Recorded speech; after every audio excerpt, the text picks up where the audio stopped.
There was a day in my life I will never forget, a day when I came face to face with the idea of death. I thought I was gone, but at that exact moment, something incredible happened. I met someone who changed everything for me. I met Jesus, and what he showed me was beyond anything I ever imagined. Visions appeared before my eyes, scenes from the past, the present, and a future I never dared to dream of. I saw what was coming. Some of it was terrifying. I saw people like Donald Trump. I saw the world turning in ways I never thought possible. And yet, above all, he gave me a message. A message that isn't just for me. It's a message for all of us. If you want to know what Jesus showed me that day, if you want to understand the truth he shared, stay with me. I'll take you back to that moment, to the very day I faced life and death, and to the powerful message he entrusted to me. I was born in a quiet town, a place that felt safe, almost like a little piece of heaven on earth. There wasn't much that stood out about this place. It was just home. I grew up there, surrounded by the love and care of my family. I was just 14, but in a way, that near-death experience forced me to grow up faster than I ever expected. My parents, too, noticed the change. My dad, named Michael, was the backbone of our family. He was a preacher, someone who lived and breathed his faith. In addition to his duties as a pastor, he also taught at the local high school and coached the football team. His life was filled with service, both to his church and to the community. My mom, Maria, was the heart of our home. No matter how busy she was, she always made time for us. She made sure we were fed, cared for, and loved. The warmth of her presence was something I always counted on. And me. I was that kid who looked up to my father, always trying to be by his side, following in his footsteps. The Harrison family was known for their strong faith and for being there when anyone needed help. We didn't have much, but we had each other and we had God. And that's what mattered most. It all began on a cold winter afternoon, one that I thought would be just like any other. I was at home, sitting by the window, watching the snowflakes fall, when suddenly a sharp pain hit me in my stomach. It was like nothing I had ever felt before. I doubled over in agony, clutching my stomach. Tears welled up in my eyes from the pain, and I couldn't breathe. It felt like something inside me was about to burst. Mom rushed to my side, her face pale with worry. She could see the pain in my eyes, and it frightened her. "What's wrong, honey?" she asked, trying to hold me up. But I could barely answer her. The pain was so intense. Dad came running into the room, his face a mix of confusion and panic. Without hesitation, he scooped me up and rushed me to the hospital. The drive felt like an eternity, every bump in the road sending waves of pain through my body. When we arrived, the hospital staff immediately rushed me into an examination room. I was lying there, too weak to even move, my body trembling with fear. My mind was racing. What if I didn't make it? What if something was really wrong? As I was wheeled into the operating room, everything felt distant, as if I were already beginning to slip away from the world. The bright overhead lights blurred above me, and I could hear the voices of the medical staff moving around, their words lost in a fog. My body felt numb, like I wasn't even fully there. I was terrified, but strangely, I couldn't move, I couldn't even scream. The last thing I remember before everything went black was hearing the beeping of the heart monitor slow down and the sound of my mother's voice, desperate and frantic outside the room. "Please, God, save my son," she cried, her voice breaking with fear. My father's voice followed, firm and steady despite the worry in his eyes. "He'll be fine, Rachel. He'll be fine." Then, just like that, I felt myself leave my body. It was as if gravity had no hold on me anymore. I wasn't scared, I felt light, almost weightless, as if I were drifting in a space I couldn't comprehend. I looked down and saw my lifeless body lying on the operating table, surrounded by doctors and nurses, but they couldn't see me. I could still hear the frantic beeping of the heart monitor, but it seemed farther away now. I felt at peace, almost as if the pain I had been carrying for so long had finally vanished. My body was no longer in pain, and I wasn't afraid anymore.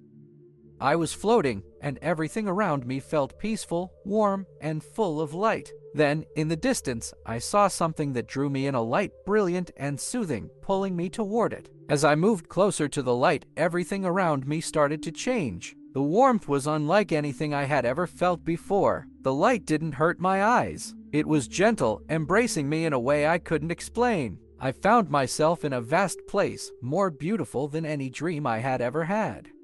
The sky was a deep, peaceful blue, and the fields stretched on forever, filled with flowers that I could never imagine existing on Earth. I could hear music not like anything I had ever heard, but it was perfect, harmonious, as if the very air around me was singing. It felt as though thousands of angels were harmonizing, their voices blending together in perfect peace. I saw them, their silver wings shimmering in the light, moving gracefully, their faces full of kindness, their smiles welcoming me. I felt loved, completely loved, and I knew I was safe. There was no fear, no pain, just an overwhelming sense of peace. It was like being embraced by something greater than anything I could ever understand. And then the light became stronger, and out of that light emerged a figure that seemed to shine brighter than anything else around me. It was Jesus. He was wearing a simple white robe with a golden sash across his shoulder. His presence was unlike anything I had ever imagined. He was kind, but his eyes held wisdom and love so deep, I felt as though he could see straight into my soul. And then I saw something that made my heart ache: the marks on his hands, the marks from the nails on the cross. They were still there, reminding me of the immense sacrifice he made for all of us. He smiled at me, and it wasn't just a smile, it was a smile that brought comfort to my very soul. His voice was gentle yet strong as he spoke. "Do not be afraid, my child. I have always been with you." As I stood there, trying to understand the enormity of what was happening, I felt an overwhelming sense of peace that seemed to surround me, filling every part of me. I looked up at Jesus, my heart full of wonder and confusion.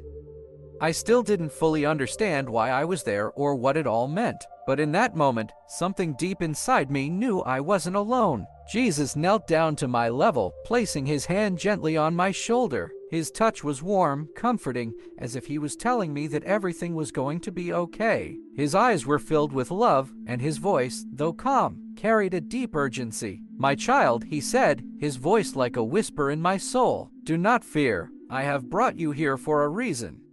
You have a mission to fulfill. You are the light that this world needs. The world has lost its way. It has forgotten what true love and faith mean. But there is hope. You are the hope." I tried to speak, but my voice faltered, unsure of what to ask. How could I, just a child, carry such a message? I felt unworthy, unsure of my place in all of this. But Jesus, with a soft smile, placed his hands on mine, as if to assure me that he would be with me every step of the way. "You were chosen, Ethan," he continued, his voice becoming more urgent but still full of love. "You must share what you have seen. Remind the world that my love and my promise are still here. Tell them that there is always hope, no matter how dark it may seem." His words echoed in my heart, and in that moment everything became clear. I knew I had to share his message, no matter the cost. Even if no one believed me, I had to tell them what I had seen. The world needed to hear it. As I stood there, listening to Jesus, I felt a sense of calm that I had never known before. It was as if all the questions, all the confusion in my heart had melted away. But then, as Jesus spoke his final words, I felt something change. "You will face challenges, Ethan," he said, his voice soft but filled with strength. "But do not be afraid. You will not be alone. I am always with you." His words filled me with a peace I couldn't fully explain, but then something shifted again. The peaceful scene began to fade, and I felt myself being pulled away from that place of warmth and light. As much as I didn't want to leave, I knew it was time to go back. "Remember," Jesus said as I started to drift away, "you will understand when the time is right. I will show you the way." The next thing I knew, I was back in my hospital room. The light from the ceiling above me was blinding, and everything felt hazy. I felt weak, exhausted, but something was different. The visions, the peace, everything I had seen, it all stayed with me. It was as though I had never truly left. I lay there in bed, trying to make sense of it all. I wanted to tell my parents what had happened, to share everything with them, but my body was too weak and my mind was still reeling from the experience. My mom and dad sat close by, their faces filled with worry but also relief that I was still alive. I tried to speak, but my voice was barely a whisper. "I'm fine, Mom. I've seen heaven. I've met God." The room went silent. My parents stared at each other, uncertain of what to make of my words. I could see the doubt in their eyes, but I also saw something else, a flicker of hope. As the days passed, I could feel the weight of what I had seen settle heavily on my shoulders. The visions, the light, the warmth, everything stayed with me, clearer than ever. But the hardest part was sharing it with my parents. How could I make them believe something so impossible? How could I explain that what I saw was real when it sounded like a dream, like a fantasy? But I knew deep down that I couldn't keep it to myself. I had been entrusted with a message, and I had to share it. I had to tell them, no matter how they might react. So one evening, as we sat together at the dinner table, I decided it was time. My heart was racing, and my palms were sweaty as I gathered the courage to speak. "Mom, Dad, there's something I need to tell you," I started, my voice trembling. "It's about what happened when I was in the hospital. When I almost died." I could see my mom's eyes fill with concern, and my dad leaned in, his gaze focused on me, waiting for me to continue. "I saw heaven. I saw Jesus. He told me that the world is in trouble, that people have forgotten what love and faith really mean." I continued, each word coming out more easily now. "He told me I have a mission to share this with everyone, that there's always hope, even when it seems like the world is falling apart." My parents exchanged a glance, and for a moment, I thought they might dismiss it as a child's fantasy. But then my dad spoke, his voice full of tenderness and understanding. "Ethan, we believe you," he said softly. "We don't understand everything, but we believe you. You've seen something real, something important." Mom nodded, wiping a tear from her eye. "I don't know how to explain it, but I know what you're saying is true. We will help you, son. We'll share your message." And in that moment, I knew that my mission was just beginning. The road ahead wouldn't be easy, but I wasn't alone. I had my family, and I had the strength of my faith to carry me forward. The days that followed were filled with doubt and questions. I couldn't stop thinking about everything I had seen, the things I had learned. I had this feeling that the world was slipping further away from the light, and yet there were still so many people who held on to hope. I had a message to share, but who would listen? Would anyone believe me? I spent many nights awake, lying in bed, thinking about what Jesus had told me. The world was changing, and not for the better. People were losing faith, and love seemed to be fading away. But I knew one thing for sure: Jesus had a plan for me, and I couldn't back down now. I had to share what I had seen, even if it felt impossible. The more I thought about the message, the more I realized how much it was needed. I knew I couldn't do it alone, but I believed that if I trusted in God's guidance, I could make a difference. It wasn't going to be easy. There would be people who would laugh at me, who would think I was just a kid with an overactive imagination. But deep down, I knew what I had seen was real. And if I could reach just one person, if I could show them that love, faith, and hope still existed, then I had to try. I began to speak up more, sharing my experience with my friends, my family, anyone who would listen. It was hard at first, especially when they looked at me with doubt in their eyes. But slowly, I began to see the light of belief starting to spark in others. It wasn't about convincing people of my experience. It was about reminding them that there is always hope, no matter how dark things may seem. I started to understand that my mission wasn't just to speak, but to live the message, to show others through my actions, my words, and my love that the light of God still shines in this world. As I continued on this journey, sharing my story with others, I noticed something incredible happening. People were beginning to listen. More than that, they were starting to believe. The seeds of hope that Jesus planted in me were slowly growing in others, and that was the most powerful thing I had ever seen. But I knew there was still much work to do. The world was changing fast, and not always in the right direction. I saw the struggles people faced every day, the pain, the loss, the fear. It seemed like the world was losing its way. But no matter how dark it got, I remembered the message Jesus gave me: there is always hope, and love can still light the way. One night, as I sat by the window looking out at the stars, I thought about everything that had happened. I thought about the visions I had seen, the people I had met, and the things I had learned. I felt a deep sense of peace, knowing that I was doing the right thing. I wasn't doing it alone. I had my family, my faith, and the strength of God behind me. The road ahead was still uncertain, but I knew one thing for sure: I couldn't stop now. The message I had been given was too important. The world needed it more than ever. As I looked up at the stars, I whispered a prayer, asking God to guide me through this journey. I didn't know what the future held, but I trusted that He would be with me every step of the way. I wasn't afraid anymore. I knew that, with faith and love, I could face whatever challenges came next. As the days passed, I realized that the message wasn't just mine to carry. It was something meant to spread, something that could bring light to those who needed it most. I began to notice small changes in the people around me. The more I shared, the more I saw a shift in the way people interacted with each other. It was as if the world was waking up to the love and hope that Jesus had shown me. It wasn't easy. There were moments of doubt, times when I questioned if what I was doing was truly making a difference. But then I'd see a smile, hear someone say they had been inspired, or feel a sense of peace in someone else's heart. And that kept me going. I started speaking at my church, sharing my story with anyone who would listen. The more I spoke, the stronger my faith grew. The more I believed that this was my purpose. And as I spoke, I realized that the light wasn't just in the heavens or in the visions I had seen, it was inside every one of us.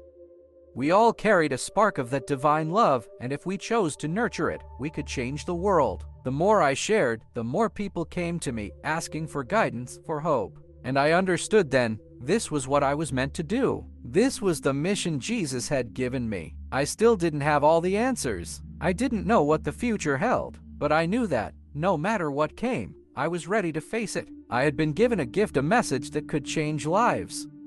And I couldn't keep it to myself. With each passing day, I found that my faith was being tested more and more. As I continued to share my message, I met resistance. Some people were skeptical, others outright rejected what I had to say. It was hard to understand at first. How could they not see the truth of what I had experienced? Why couldn't they feel the same urgency that I felt? But I came to realize that not everyone is ready to hear the message, no matter how important it is. People have their own paths, their own struggles, and sometimes the truth takes time to sink in. I had to be patient. I had to trust that, in time, people would come to understand. One night, after a particularly difficult day, I sat in my room, feeling overwhelmed. The weight of the mission on my shoulders was starting to feel heavy. I prayed to God, asking for strength, asking for guidance. And in that quiet moment, I felt His presence, reminding me that I wasn't alone. "You are never alone," I whispered to myself, feeling His words wrap around me like a blanket of comfort. The challenges ahead seemed daunting, but I knew that as long as I held on to my faith and stayed true to the mission, I would be okay. The world might be struggling, and people might be lost, but I had the light of God within me. And no matter how difficult the road ahead might be, I would carry that light wherever I went. As time went on, I began to see the true impact of the message I was sharing. What had started as a simple whisper of faith grew into a powerful movement. People started reaching out to me, telling me how my story had inspired them to look deeper into their own lives, to reconnect with their faith, to love more deeply. At first, I didn't realize the extent of it. I was just a kid trying to make sense of what I had seen and experienced. But slowly, I understood that the message wasn't just for me or my family, it was for everyone. I continued to speak about my experiences, about the visions, about the love and hope that Jesus had shown me. Every time I spoke, I could feel the energy in the room change. People were listening, and more importantly, they were starting to believe. It wasn't easy. There were still those who doubted, those who dismissed it as just a dream or a fantasy. But for every skeptic, there was someone who embraced the message, who felt the truth of it in their hearts. And slowly, I began to realize something important. It wasn't my job to convince anyone. It wasn't my responsibility to make them believe. All I had to do was share the message. The rest was up to God. I knew that the road ahead wouldn't always be easy, but with each step I took, I felt a deeper sense of purpose. I wasn't just telling a story, I was living out the mission that Jesus had given me. And no matter how challenging things got, I knew I would keep moving forward. As I reflected more on the message I had been given, the visions I had experienced began to make even more sense. I started to understand the urgency of the task ahead, not just for me, but for everyone who was willing to listen. There was a sense of impending change, a change that could be either hopeful or devastating, depending on the choices we made as a people. In one of my quieter moments, I had another vision. This time, I saw the future of the world not as it was in the peaceful moments I had witnessed before, but as it could be if humanity did not change. I saw people consumed by hatred, greed, and fear. I saw entire cities in ruins, their buildings crumbling to dust, their streets empty and lifeless. I saw the suffering of children and the elderly, the pain of those who had been forgotten and left behind. But amidst this chaos, I also saw something else. There were small pockets of light, communities of people who held on to love, to faith, to hope. Even in the darkest of times, these small lights kept the world from slipping into total despair. And it was in those pockets that I found hope. I realized that the future wasn't set in stone. It wasn't too late. The message of love, forgiveness, and faith could still change the course of humanity. And it was up to all of us, those who had seen the truth, to spread that message as far and wide as possible. I knew the road ahead would be full of challenges, but I also knew that, if enough of us carried the light of love, we could guide the world back to a place of hope. The more I reflected on the vision of the future, the more I realized that it wasn't just about what would happen to the world, it was about what I could do in the here and now. The responsibility I carried was heavy, but it also filled me with a sense of purpose I had never known before. The world could still change. It was in our hands. I began to share my story more boldly, not just with friends and family, but with anyone who would listen. I stood before groups of people, telling them about the love I had seen, the peace that was possible, the promise that Jesus had entrusted to me. Every time I shared my story, I felt a piece of my heart heal. I knew that I was fulfilling my mission, even if it seemed small, even if only a few people truly understood. As I spoke, I saw the change happening around me. People who had been lost, uncertain of their faith, began to find hope again. Families that had been torn apart by anger and bitterness began to heal, forgiving each other and coming together with love. It wasn't instantaneous, and it wasn't easy, but it was happening. And that was enough for me. I knew that I wasn't alone in this mission. I had the support of my family, of my community, and most importantly, I had God's presence guiding me every step of the way. The more I trusted in Him, the more the path ahead became clear. And so, I kept going.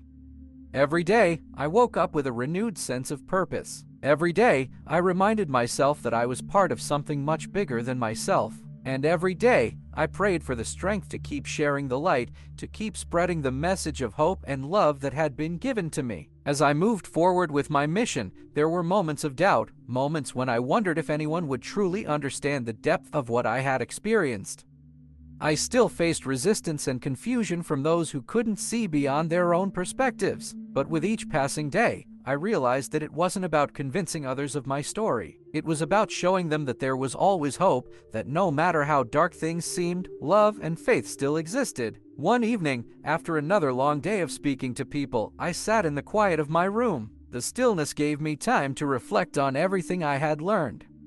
I remembered the words Jesus spoke to me, "You are the light, and you must carry that light into the world." The weight of that responsibility was still heavy, but it was also a privilege. I knew I couldn't do it alone. None of us can. But together, with faith and love, we can make a difference. The world wasn't lost yet. There was still time to turn things around, and I knew that I had a part to play in it. The road ahead was uncertain.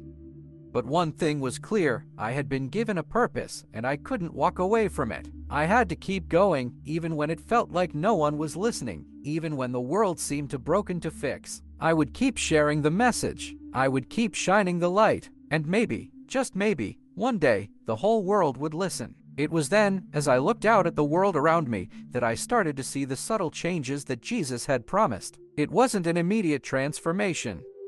It didn't happen all at once. But slowly, I began to notice more people reaching out to one another with kindness, more people showing patience, more people looking for the light amidst the darkness. One morning, I was walking through my neighborhood when I saw a group of people gathered, helping someone who had fallen. Without hesitation, they worked together, lifting the person up and offering support. It was a simple moment, but it filled my heart with hope. I saw, in that moment, the ripple effect of the message I had shared, a reminder that love and kindness still existed, and that they could spread, even in the most difficult times. And I realized something. This was just the beginning. The world might not change overnight, but the seeds of change had been planted. Every act of love, every moment of faith, no matter how small, was part of something much bigger than any of us. As I continued on this journey, I kept my focus on that light. I knew that the world would have its struggles, its challenges, but I also knew that the light of love and faith would always guide us. The more we shared it, the more we lived it, the more it would grow. And that, in itself, was a beautiful beginning. As I shared my message more and more, I began to witness the incredible power of faith in action. I saw it in the way people held on to hope in the face of adversity. I saw it in the small, quiet acts of kindness that were often overlooked but made all the difference. I saw it in the strength of my own family, who, despite the struggles, continued to believe in the love of God and the promise of hope. Faith wasn't just something that people talked about. It was something they lived. It was in the way they treated each other, in the way they gave without expecting anything in return, in the way they forgave even when it was hard. I saw that the more people embraced faith, the more the world around them started to change. But even as I saw these beautiful moments, I also knew that the world still faced many challenges. There was still so much suffering, so much pain, so much darkness. But I had learned something important. It only takes one light to pierce the darkness. One person holding on to their faith and love could make a difference. And that's all we needed, one person at a time. I knew I was just one person. But if my message could inspire even one person to embrace faith, to share love, to bring light into the world, then it was all worth it. As I continued to share the message I had received, I realized that the world wasn't just waiting for a savior. It was waiting for all of us to step up, to recognize the power within ourselves to make a change. It wasn't about waiting for someone else to fix things. It was about us, as individuals, doing what we could to spread love, to show kindness, to believe in something greater than ourselves. I had been given a glimpse of the future, a vision of what could happen if we didn't change. But that didn't have to be our future. There was still time. There was still hope. And it was up to us to make that choice, to choose love over hate, faith over fear, and hope over despair. Every day, we have a choice. We can either sit back and watch the world fall apart, or we can do our part, no matter how small, to make a difference. And I knew, deep in my heart, that if enough people chose to make that difference, the world would change. So, I'm asking you today, will you be that change? Will you be the light in the darkness? Will you stand with me and with all those who are working to bring love, faith, and hope back into the world? I believe we can do it. Together, we can make the world a better place. And it starts with each and every one of us. As I reflect on everything I've shared, one thing becomes clear: it's not about how much we have or how much we can do. It's about the heart behind what we do. It's about the love we give, the faith we hold on to, and the hope we carry, even when everything around us seems to fall apart. We are living in times that can feel overwhelming, times when it seems like the world is losing its way. But I believe that if we each choose to stand firm in our faith, to live by the values of love and compassion, we can create a ripple effect. One small act of kindness, one moment of faith, one word of hope, it can change everything. I may be just one person, but my heart is full of the love and message that Jesus shared with me. And I know that I'm not alone. There are millions of others out there, just like me, who are doing their part to bring light to the darkness.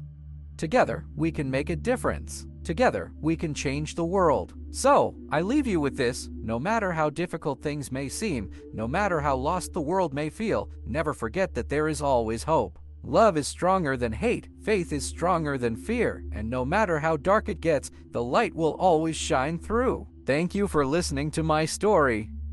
I pray that it inspires you to be the change, to share the love, and to keep the light burning, no matter where you are. As I sit here now, looking back on everything that has happened, I realize something important. My journey isn't over. In many ways, it's just beginning. The message I've been given is not just mine to hold on to, it's for all of us. It's a message that must be shared, a message that can bring light into the darkest corners of the world.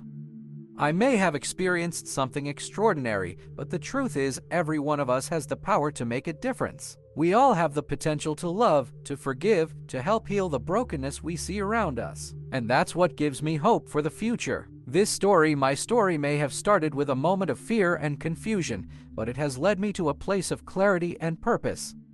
I've seen the beauty that love can bring, the hope that faith can restore, and the peace that can be found in trusting God's plan. So, as I leave you with the story of my journey, I also leave you with a challenge. Will you be the light? Will you be the one who carries hope into the world? Because together, we can change everything. We can bring about a world that reflects the love, faith, and hope that we are all capable of.